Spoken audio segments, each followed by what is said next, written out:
大家好，我是安雅。我们终于要来仔细的讲一讲饺子的做法了。这一期安雅把重点放在怎么做饺子皮儿身上，因为完美的饺子50%的功劳在馅儿，50%的功劳绝对在皮儿。好的饺子皮儿非常的抗煮，煮出来简直就是又薄透又筋道。另外呢，它也很抗冻，冻个几天之后再煮，它也完全不会破掉。我们就先从面粉来说，这是国外的超市买来的标准面粉，中国的家庭一般也会用它来做包子、饺子、面条等传统的食物，因为它跟中筋面粉的蛋白质含量很相似，但是从筋度以及细腻程度上来说，中筋面粉要比它好一点。标准面粉和成面团可以看到还是有一些小的麦麸的颗粒残留在上面。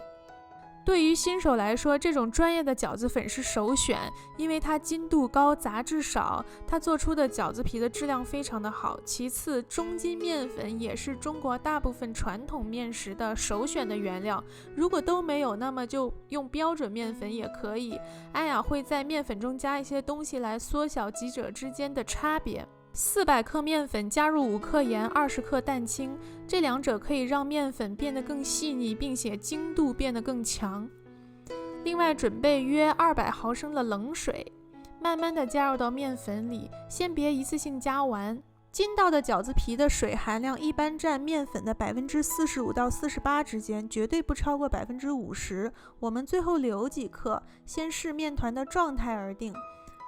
搓成面絮之后，我们就上手。这个面团一开始非常的干，实在搓不动的时候就加入一点水，最后把面团勉强的搓成一个团就可以，并不需要把它揉光滑。盖上湿布或湿的厨房纸，醒20分钟之后，把面团揪碎，再重新把它揉起来。这个阶段如果你感觉真的很干，还可以再加最后一次水。第二次揉要比第一次的阻力稍微小一点，而且面团已经基本可以揉得光滑了。盖上湿布再醒20分钟。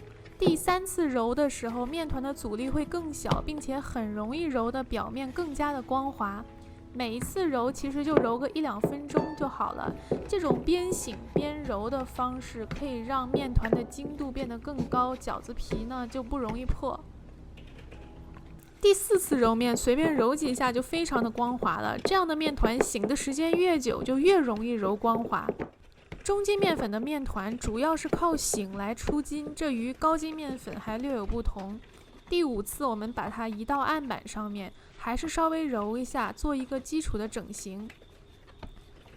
先给它用虎口上下用力捏成长条，尽量保持粗细一致。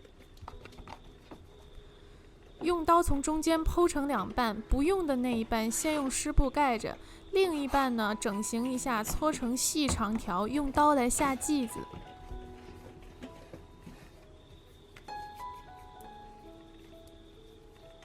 长条要搓的尽量前后均匀，这样整个剂子才能切得均匀。在切剂子的时候，大家依然可以感受到，其实整个面团的筋度非常的有力，非常的强。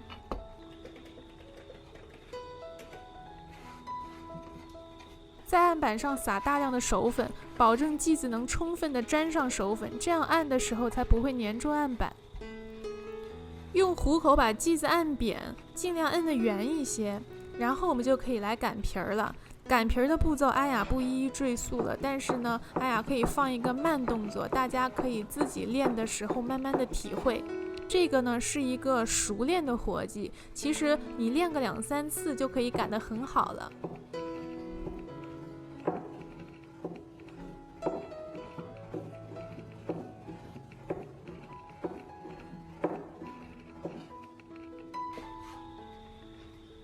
再给大家从左边拍一下，主要观察右手虎口用力的地方。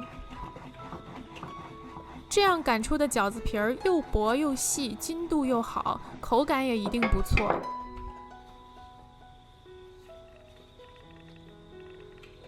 这个就是完全用标准面粉做出的饺子皮儿，经过改良之后，其实差别非常的小。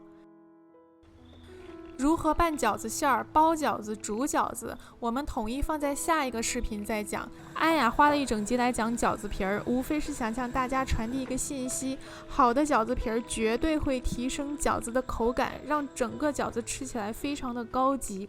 所以呢，大家要把自己的精力从饺子馅上面移出来一点点，放在饺子皮儿上面，你的饺子一定会更加完美。相信安雅，谢谢大家。